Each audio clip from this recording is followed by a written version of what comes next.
Welcome to 5 Steps to Building Personal Resilience. My name is Parul Somani, and I'm the founder and CEO of Silver Linings. As a mother, business leader, patient, and caregiver, resilience has helped me thrive throughout life's curveballs. My mission is to help others better navigate their own personal and professional uncertainty by not just building their resilience, but by also inspiring them to actively create their own silver linings. Perhaps now more than ever, we're deeply aware of just how fragile our lives and our lifestyles are. At times, it just feels like life is one big balancing act, and we're just trying not to fall over. Whether it be those daily frustrations, like missing the exit when we're already running late, or just the normal tantrum in the morning when the kids are getting ready for school, or life's bigger hardships, like facing a diagnosis, or unexpectedly losing your job. Our resilience is being tested each and every day. But by better understanding it and practicing the right mindset and exercises that help us build our resilience, you will not be better prepared to just face and endure your hardships, but will learn to actually thrive from them and emerge from them wiser and stronger. By the end of this session, I want you to walk away with 3 things. The first is a better understanding of the science behind resilience and a better understanding of how resilience impacts our stages of emotional change. The second is 5 actionable steps so you can start working on today to build your own personal resilience. And lastly, questions to reflect on and introspections to assess for yourself which of these steps you most need to prioritize in your own life. But first, I would like to share with you a story of one of the dark clouds in my own life that helped me realize the value of resilience and our own ability to create our own silver linings. I was 38 weeks pregnant when I first felt the lump. I remember lying back in an examination room waiting for an ultrasound for the baby, and I felt this pea-sized mass in my chest. My OBGYN assured me that it was most likely just a clogged milk duct. After all, I was young, only 31 years old, and pregnant, and that it was likely nothing to worry about. But just to be safe, she agreed that I should go for an ultrasound and biopsy. But I never made it to that appointment, because 2 days later, my water broke, and my newborn arrived 2 weeks early. As if having a newborn and a C-section was not crazy enough, my daughter was born with complications, and we had to be ambulance transported to a different hospital. Amongst all of that craziness, though, we didn't deprioritize the lump. And still unable to walk from my C-section, my husband wheeled me from the NICU to the neighboring breast clinic for an ultrasound and biopsy.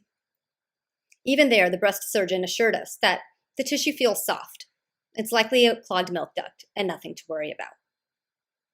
It was just 2 days after we were discharged from the hospital, the weekend of Father's Day, the day of my newborn's 1-week birthday, that I got the call from the breast surgeon saying the mass is malignant after all. I had stage 2 triple negative breast cancer and would require chemotherapy, a bilateral mastectomy, and breast reconstruction. In the months and year that followed, my resilience was tested in ways I never could have imagined. But thankfully, the treatment was successful, and now I am 6 years into my remission.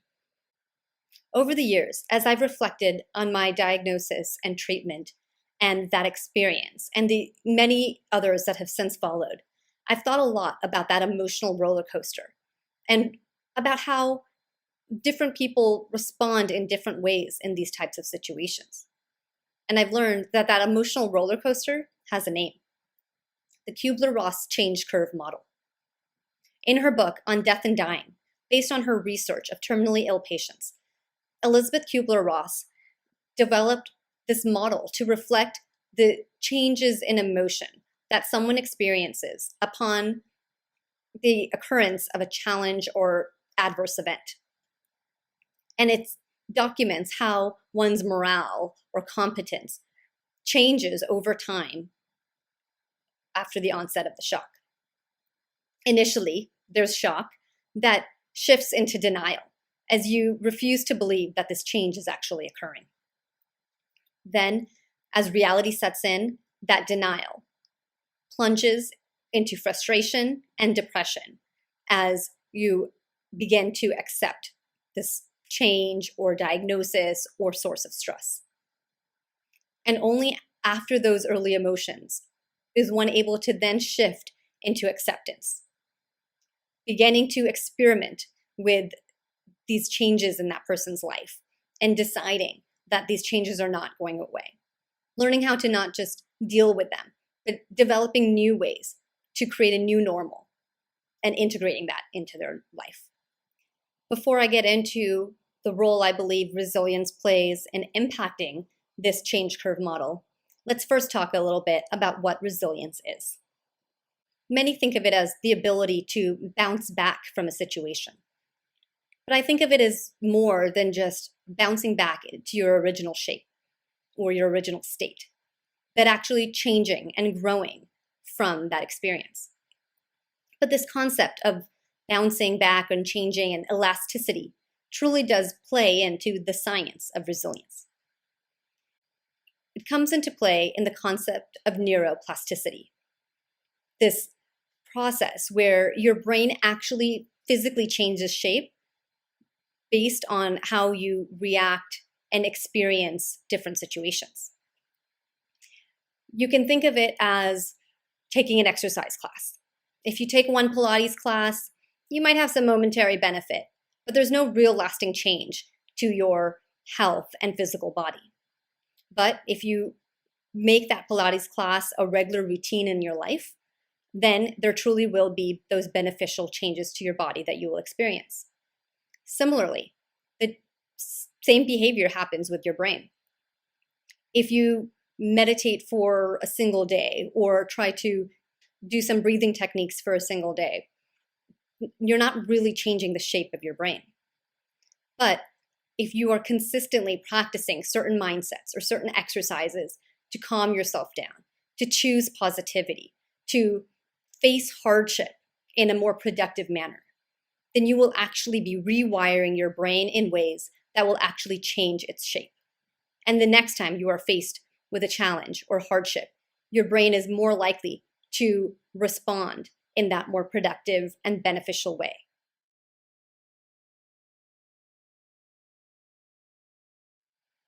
This is what brings me to the impact I believe resilience can have on our emotional change curve model. Building your resilience doesn't mean that you're not going to go through these early stages of emotional change. You will still experience shock, denial, frustration, and maybe even depression. And those emotions are perfectly okay and normal. But what's important to remember is that by building your resilience, you may actually be able to reduce the depth of the depression that you experience, or also possibly reduce the amount of time it takes you to get from that initial state of shock to that state of acceptance where you begin to actually thrive. So now that we understand the science behind resilience and why it's so important to build and practice, let's talk about how you can start doing that.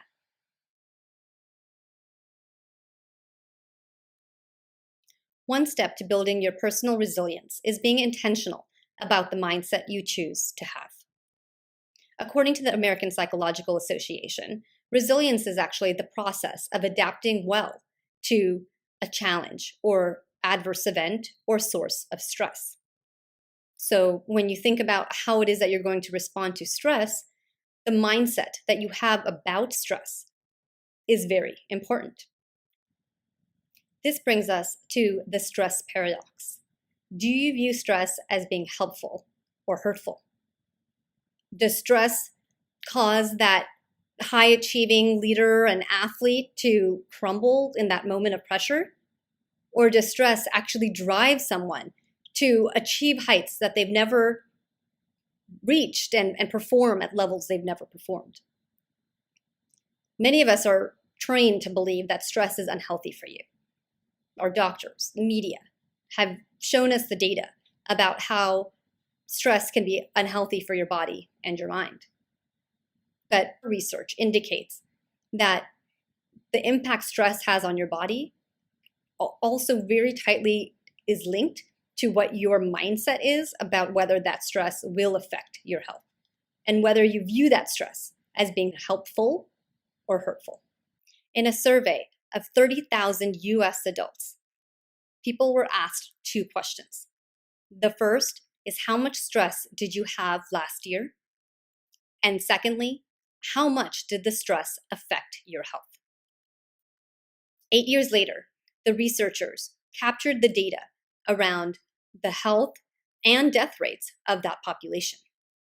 And what they found is that of the people who had reported having a lot of stress, they were over 43% more likely to have experienced premature death. This may not be surprising. It's consistent with our notion that stress is bad and unhealthy for you. But what's fascinating is that this increase in premature death only applied to the people who had also indicated that they believe stress is unhealthy for you. Of the people who also indicated that they have a lot of stress, but believed that stress was not actually affecting their health, they had the lowest risk of death of all, even lower than those who had reported having little to no stress in that past 12 months. Not only do people who believe that stress is not harmful for your body and possibly even helpful for your body have lower risks of premature death, but they have a variety of other mental, emotional, and physical benefits as well. They are less likely to have depression and feel more equipped to cope with hardships. They're more likely to have energy and find fulfillment in their lives. This notion that mindset matters when it comes to experiencing stress or an adverse event is embodied by the Stockdale paradox. Admiral James Stockdale was a veteran in the Vietnam War. He won the Medal of Honor and was a prisoner of war for over 7 years, during which he was tortured over 20 times. In Jim Collins's book, Good to Great, Jim interviewed Admiral Stockdale about this very challenging and distressing time in his life as a prisoner and asked him, how did you cope? How did you get through this distressing time? And Admiral Stockdale's response was, I actually never considered it to be distressing. I never wavered in my belief that I would prevail in the end.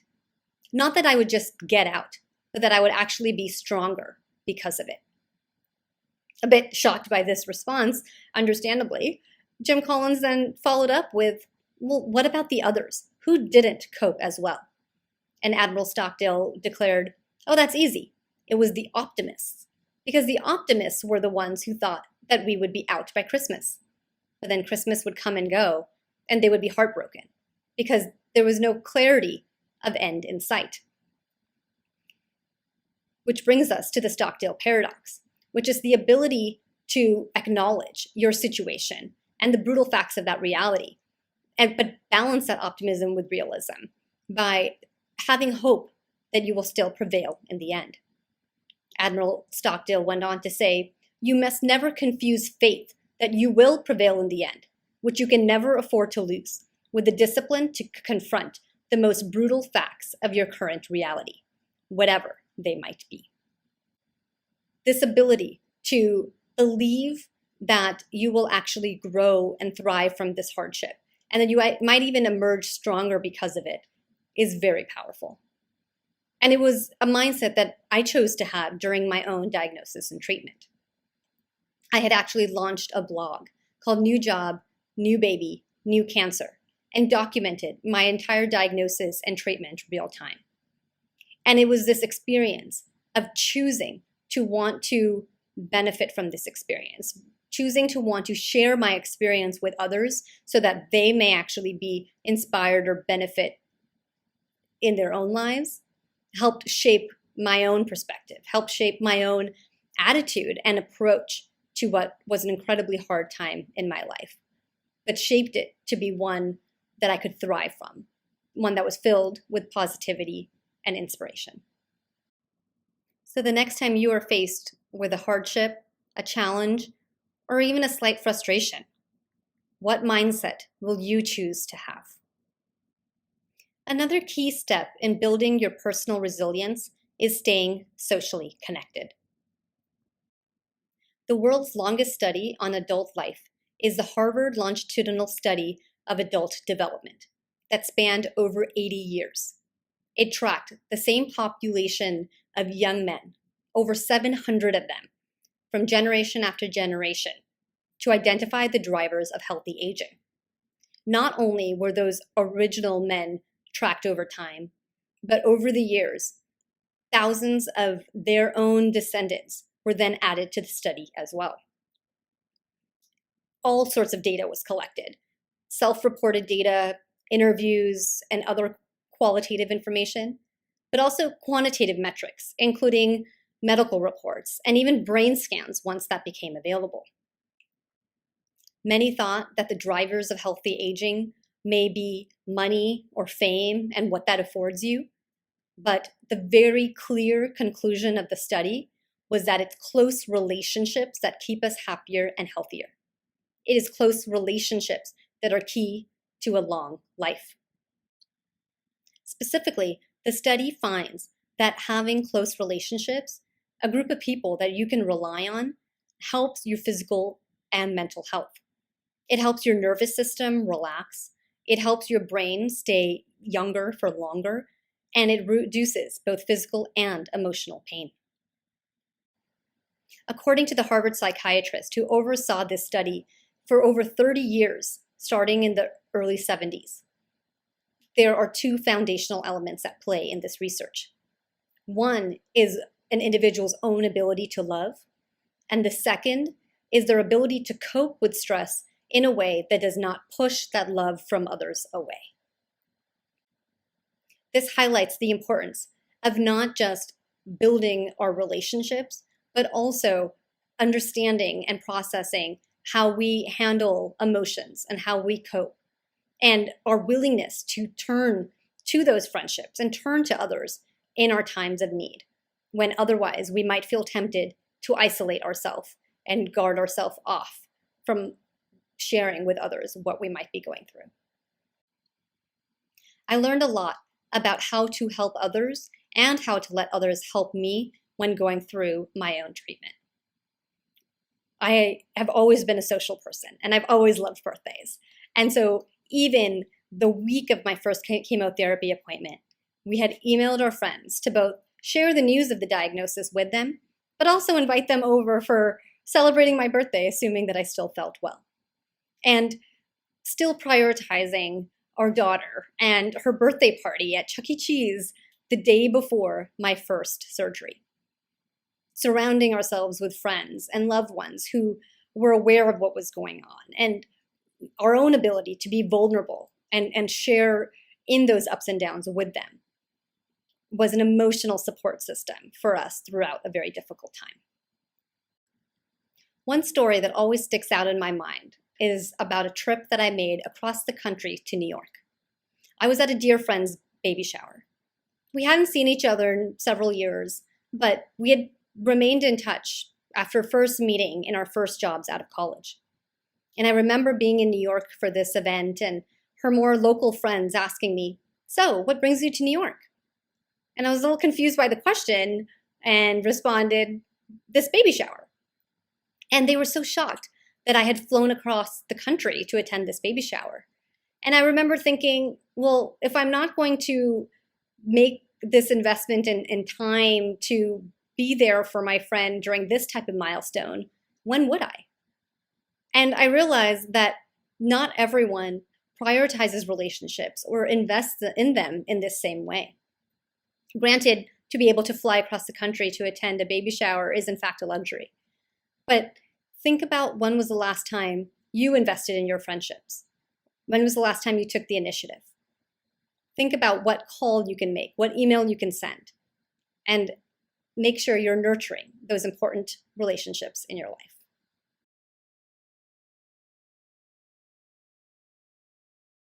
Another step in building your personal resilience is fueling your sources of energy. And this involves both understanding what your sources of energy are and actually structuring them into your day and life.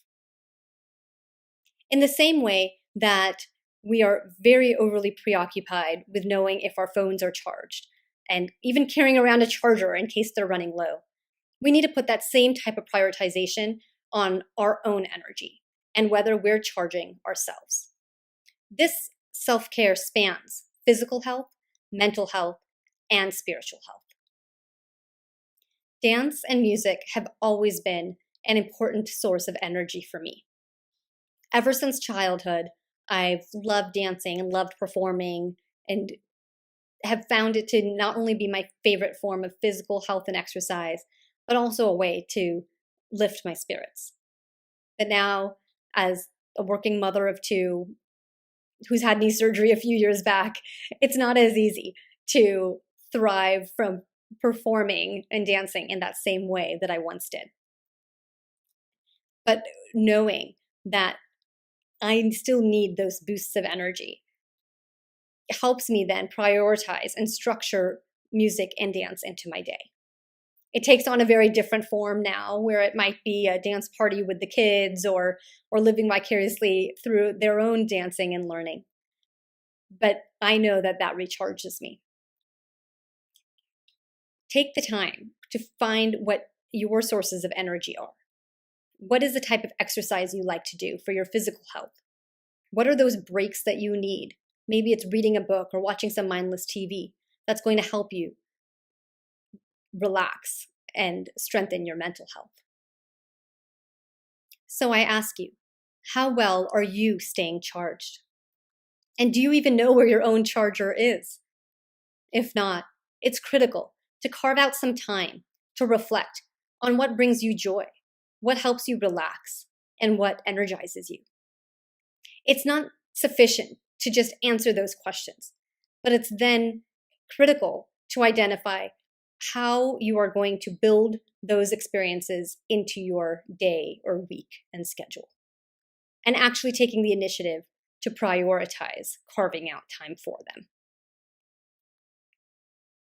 Another important step in building your personal resilience is practicing positivity and gratitude.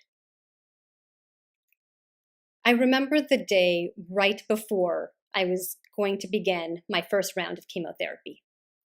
My family had taken me to a Jain mandir in the Bay Area to pray for good luck as I began my treatment.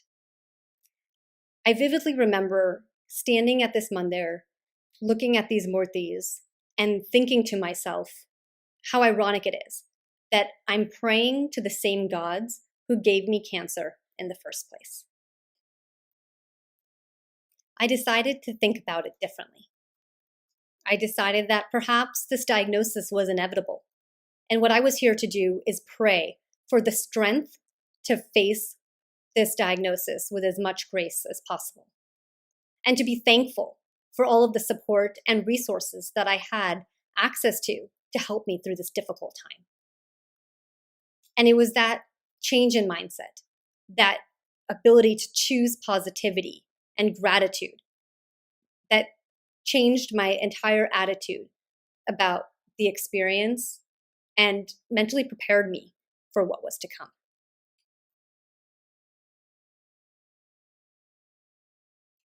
There are 3 ways to express gratitude. The first is by being gracious about your past. This may involve reflecting on positive childhood memories, or maybe it's a more difficult childhood that strengthened you to become the person that you are today. The second is honoring and enjoying the present and taking the time to think about, as difficult as things may feel, what is it that is still right in your life? And lastly, by being grateful for what's yet to come, being hopeful and optimistic for the future.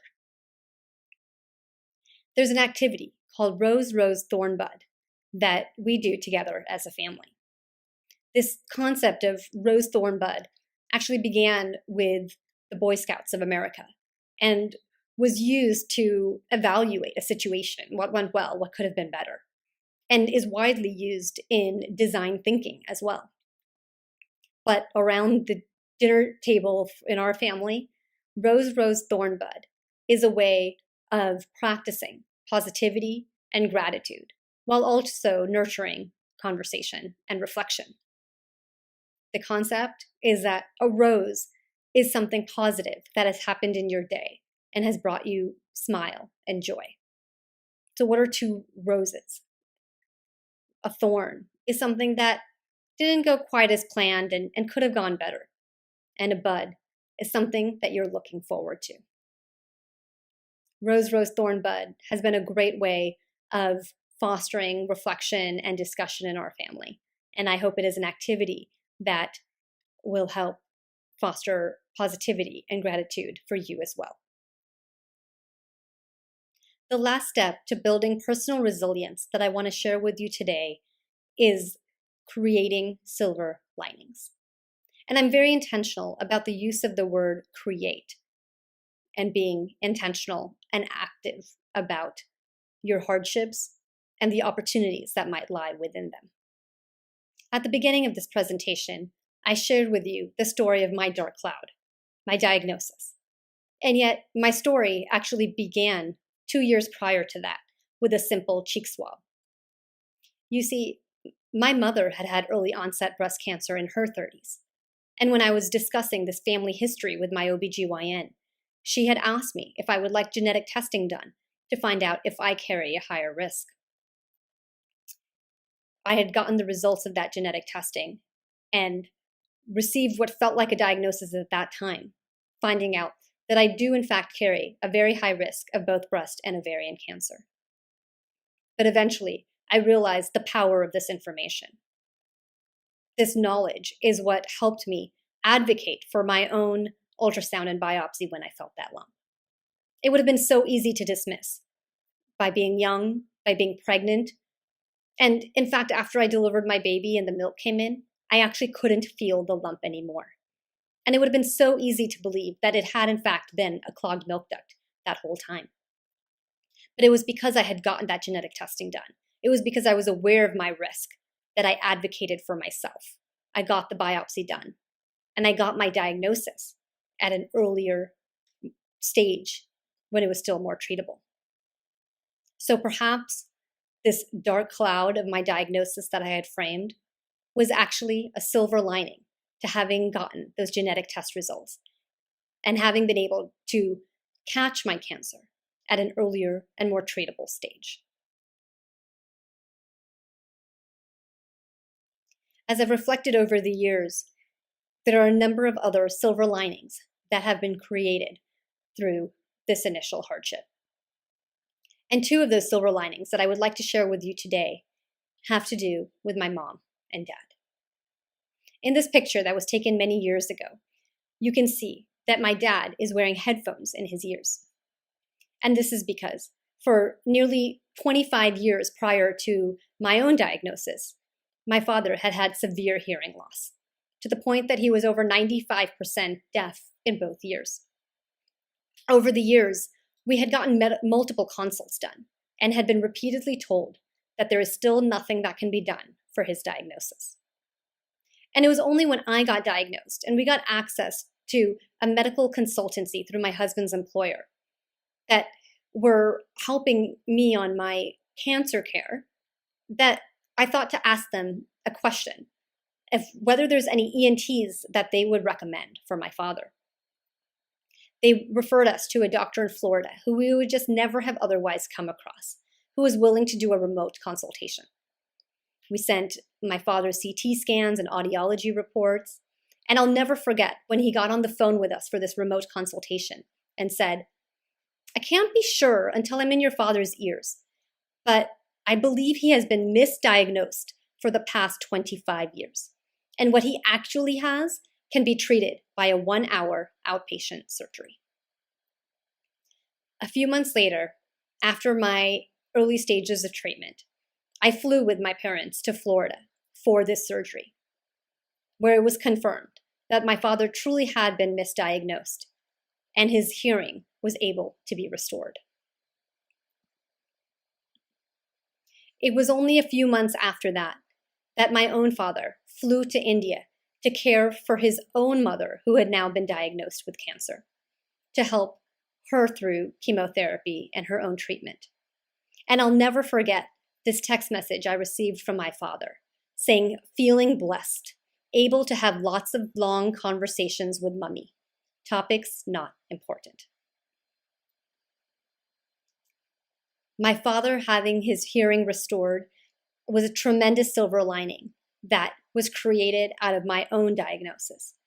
And I truly believe that we may never have had that diagnosis corrected and his hearing restored had we not had access to that specific doctor. Having his hearing restored has changed my father's life, my mother's life, and our entire family dynamic, as we now have Zoom calls and birthday parties virtually that he's actually able to participate in. But having my dad's hearing restored was just one of multiple silver linings. You see, I shared that I was the first in my family to get genetic testing done, because over the 30 years since my mother's diagnosis, no one had ever asked her whether she wants genetic testing or educated that there could be a genetic component to her early diagnosis. And it was only once I got diagnosed and comfortable with sharing this information that she too found comfort in getting testing done. We confirmed that she carried not only an elevated risk of breast cancer, but also ovarian cancer.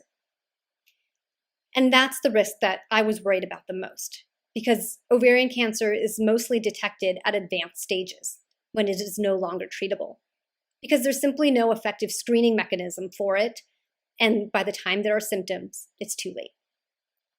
I spent a year giving my mom PowerPoint presentations of how her risk of ovarian cancer increases over time and how that risk decreases if you take preventive measures, like a prophylactic removal of your tubes and ovaries. It took her a long time to find comfort with that decision, but given she was postmenopausal anyway, she agreed. And we went for this surgery that we had thought had gone successfully. But it was just a week later that we got the results of the biopsy of the removed organs. And we were told that there had actually already been cancer growing in the tubes. We had just found it miraculously at stage 1 because we had gone in for this preventive surgery. And the tumor was so high grade that had we waited even just a few months until the end of the summer, the cancer would have been spread all over her belly. So these early experiences of getting genetic testing done and finding out this risk that I carry, and even getting my own cancer diagnosis, but being open and public with that story helped us ultimately lead to actions that saved my mom's life. Over the course of these same years, my life on the professional front was evolving also. Changed by my own personal experience with cancer, I pivoted my corporate career into the healthcare space, and I joined a company who was focused on democratizing access to genetic testing for hereditary cancers. And through this experience, had the opportunity to share my story with genetic testing and the power of genomics at healthcare conferences and other public settings. And I truly loved the work that I was doing and felt like I had found my ikigai. Ikigai is the Japanese concept meaning a reason for being. It is the intersection of what you love, what you are good at, what you can be paid for, and what the world needs. Many of us fall in these gray areas. We may know what we love and what we're good at and know what our passion is. Or we may love something and know that the world needs it and have a mission. And most of us fall in this gray area of finding something that we're good at, that we can be paid for, and finding ourselves a profession. But it is the intersection of all 4 of these that is truly your ikigai. And in this role of sharing my experiences and enabling others to get access to their own genetic information to prevent late-stage cancers, I truly felt like I was living my own ikigai. And that's what made it so much more painful when I was unexpectedly laid off. I remember going through that same emotional roller coaster: shock, denial, frustration, depression. I have actually been on the other side of the table, working at startups and having to lay others off. And I knew the pain of being laid off would be difficult. But when it felt like I had lost my ikigai, there was a whole other level of grief and betrayal that came along with that. And this question and uncertainty of, what do you do when you've lost your ikigai? And where do you go from here?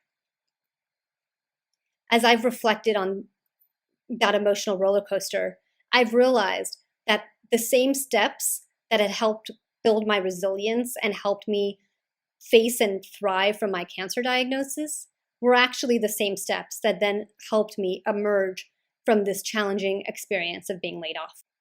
I remember initially having to choose a mindset, deciding that I no longer wanted to feel in grief and betrayal. And I wanted to start thinking about how I can make the best of this situation.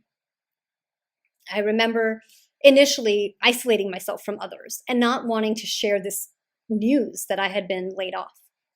And I slowly started reconnecting socially, sharing the information with close friends who ended up being amazing supporters and sounding boards as I figured out what would be next for me. I found ways to fuel my energy. I realized I now had time to exercise and spend with my daughters in ways that I just hadn't had before. And I practiced positivity and gratitude, being thankful for the luxury of being able to take time to figure out what I would enjoy most doing next. And until then, enjoy being present. And ultimately, it became time to create my own silver lining. I realized that what I had loved about my work was actually the experience sharing and inspiring others to live healthier and more fulfilling lives. And it is that revelation that then inspired me to launch Silver Linings, the work that I now do, helping others navigate their own personal and professional challenges by building their resilience and strengthening their well-being. So though I had felt like I had lost my ikigai, I realized that you don't only get one, and that I could create my own silver lining, and I could create my own ikigai. Looking back, I could never have imagined the beautiful silver linings that would emerge from my dark clouds, whether that be health curveballs or career. And so when faced with challenges, I urge you to take those as opportunities for introspection and discovery of where opportunities might lie in those challenging times, because you may just end up creating beautiful silver linings of your own.